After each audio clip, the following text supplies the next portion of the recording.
Hello दोस्तों, मैं गौरव बंसल। मैं बात करूंगा आज कुर्क संपत्ति को वापस देने के प्रार्थना पत्र के खारिज होने के आदेश के विरुद्ध अपील कैसे करते हैं। तो जो ये हम अपील करते हैं वह हम भारतीय नागरिक सुरक्षा संहिता 2023 की धारा 89 के अंतर्गत करते हैं। जो हमारी BNSS भारतीय नागरिक सुरक्षा संहिता 2023 की धारा 89 है, वह कुर्की से संबंधित आदेशों के खिलाफ अपील करने के अधिकार के बारे में है। ठीक, यदि किसी व्यक्ति की संपत्ति कुर्क की गई है और वह धारा 88 के तहत उसे पाने का आवेदन करता है, लेकिन कोर्ट उस आवेदन को खारिज कर देता है, तो धारा 89 उसे ऊपरी अदालत में जाने का अधिकार देती है। यह हमारी धारा 89 है। अब इसका हम ड्राफ्ट, जो अपील का ड्राफ्ट है, किस तरह से तैयार करेंगे वह जानते हैं। तो सबसे पहले लिखेंगे न्यायालय श्रीमान जिला एवं सत्र न्यायालय साहब बिजनौर। ठीक, यहाँ पे जो ऊपरी अदालत है उस कोर्ट का नाम लिख लेंगे जिस कोर्ट में आप अपील लगा रहे हैं। उसके नीचे लिखेंगे दांडिक अपील संख्या, जो अपील संख्या है वह लिखेंगे। उसके बाद में जो प्रार्थी था उसमें जो अभियुक्त था जिसने कुर्क संपत्ति को वापस पाने के लिए प्रार्थना पत्र कोर्ट में लगाया था और कोर्ट ने उसको खारिज कर दिया था, उसका नाम, उसके पिता का नाम, उसका निवास स्थान, उसका थाना, उसका जनपद। ठीक, उसके आगे लिख देंगे अपीलार्थी जो अपील कर रहा है। फिर लिखेंगे बनाम। बनाम लिखने के बाद में जो इसमें प्रतिवादी हमने किसे बनाया, उत्तर प्रदेश राज्य को। ठीक, इसको प्रतिवादी लिख देंगे। यह साइटेशन लिखने के बाद में लिखेंगे महोदय।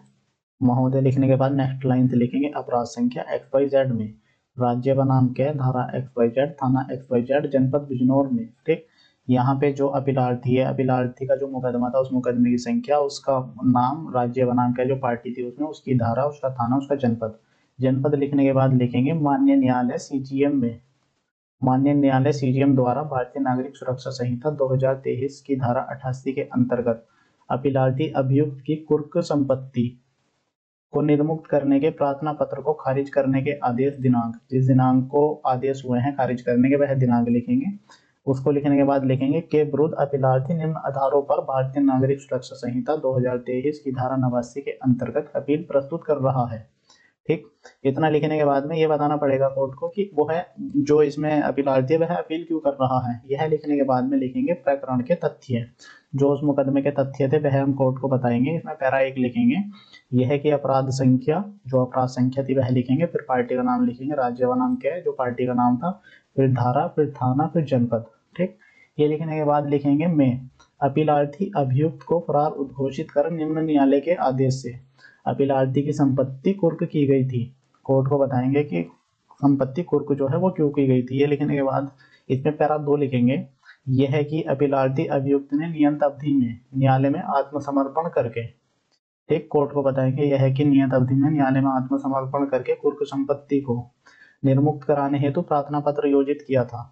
कोर्ट को बताएंगे कि उसने प्रार्थना पत्र योजित किया था, जो न्यायालय ने दिनांक, जिस दिनांक को खारिज किया है वह दिनांक लिखेंगे। उसको लिखने के बाद लिखेंगे को खारिज कर दिया। उस आदेश को चुनौती देते हुए निम्न आधारों पर अपील योजित की गई है।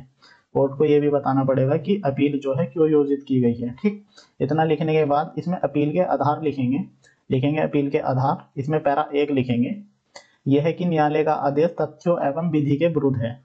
ठीक, कोर्ट को बताएंगे कि यह है कि न्यायालय का आदेश जो है तथ्य एवं विधि के विरुद्ध है, अपेक्षित आदेश में न्यायिक विवेक का अभाव है। यह लिखने के बाद इसमें पैरा 2 लिखेंगे, यह है कि न्यायालय का आदेश तथ्य एवं विधि की अनदेखी करते हुए अटकलों एवं अनुमानों पर आधारित है। कोर्ट को बताएंगे कि जो न्यायालय का आदेश है वह अनुमानों पर आधारित है। इसमें पैरा 3 लिखेंगे, यह है कि न्यायालय ने मस्तिष्क का उपयोग न करके बिना आधारों का स्पष्ट आदेश पारित किया है।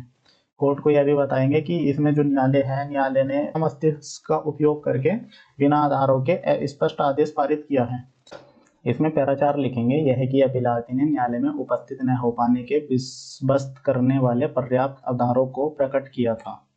ठीक, न्यायालय को बताएंगे, जो ऊपरी अदालत है उसको बताएंगे जो अपीलार्थी है, अपीलार्थी ने जो न्यायालय में उपस्थित नहीं हो पाया था उन उपस्थित न होने के पर्याप्त आधारों को न्यायालय को बताया था और अवधि के अंतर्गत आत्मसमर्पण करके संपत्ति निर्मुक्त करने का विश्वसनीय साक्ष्य के साथ प्रार्थना पत्र दिया था। ठीक।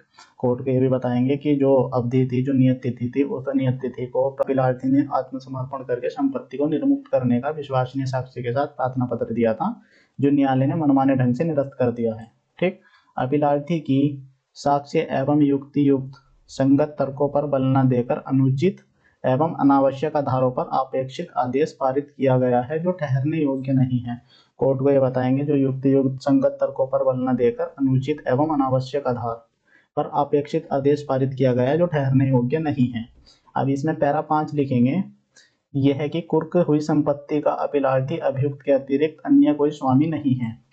ऊपरी अदालत को यह भी बताएंगे कि जो कुर्क की गई संपत्ति है, उस संपत्ति का अपीलार्थी जो अभियुक्त है उसके अतिरिक्त अन्य कोई स्वामी नहीं है, और न ही इस संबंध में कोई भी विश्वसनीय साक्षी है, और न ही इस संबंध में कोई विश्वसनीय साक्षी है कि उसका और कोई भी स्वामी है। न्यायालय का आदेश विधि विरुद्ध है और अपास्त होने योग्य है। ठीक। जो न्यायालय का आदेश है वह विधि के विरुद्ध है और अपास्त होने योग्य है। इसमें पैरा 6 लिखेंगे, यह है कि अपीलार्थी अन्य शेष तर्कों को बहस के समय प्रस्तुत करने के लिए सुरक्षित रखता है और बहस के समय प्रस्तुत करेगा। जब इसमें इस अपील की कोर्ट में बहस होगी, अपीलार्थी का इसमें ये पैरा 6 लिखेंगे, जो अन्य शेष तर्क हैं वह बहस के समय प्रस्तुत करेगा और बहस के समय प्रस्तुत करने के लिए वह उनको सुरक्षित रखे हुए हैं। ठीक। अब इसमें प्रेयर करेंगे, माननीय न्यायालय से प्रार्थना है कि अपीलार्थी की अपील स्वीकार करते हुए न्यायालय का आदेश अपास्त करके अपीलार्थी का निर्मुक्ति का प्रार्थना पत्र स्वीकार करने की कृपा करें। इतना लिखने के बाद में इसमें लेफ्ट साइड में दिनांक लिख देंगे और राइट साइड में लिखेंगे अपीलार्थी। अपीलार्थी लिखने के बाद उसके ठीक नीचे अपीलार्थी का नाम, अपीलार्थी के पिता का नाम, उसका निवास स्थान, उसका थाना, उसका जनपद, उसके ठीक नीचे एडवोकेट की मोहर, और मोहर लगाने के बाद में अब एडवोकेट के सिग्नेचर, और इसको आप कोर्ट में लगा सकते हैं, ऊपरी अदालत में अपील कर सकते हैं। आपकी अपील कुछ इस तरह से तैयार होगी। धन्यवाद। मिलते हैं नेक्स्ट वीडियो में। इसी तरह की वीडियो देखने के लिए आप हमारे चैनल लॉ शॉर्ट्स को सब्सक्राइब करें।